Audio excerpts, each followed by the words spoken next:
এই কোরআনের স্বাদ যে মুমিন চেখেছে, এই কোরআনের স্বাদ যে মুমিন চেখেছে, এই দুনিয়ায় যেন আবে কৌসার পিয়েছে। এই কোরআন যারা অন্তরে গেঁথে রেখেছে, এই কোরআন যারা অন্তরে গেঁথে রেখেছে, তাদের সাথে যেন আল্লাহ কথা বলেছে। 104 কিতাব নাজিল হয়েছে, শ্রেষ্ঠ কিতাব শ্রেষ্ঠ নবী পেয়েছে।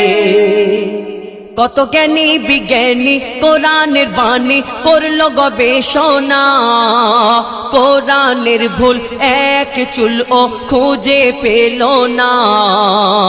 যদি কোনো ইনসান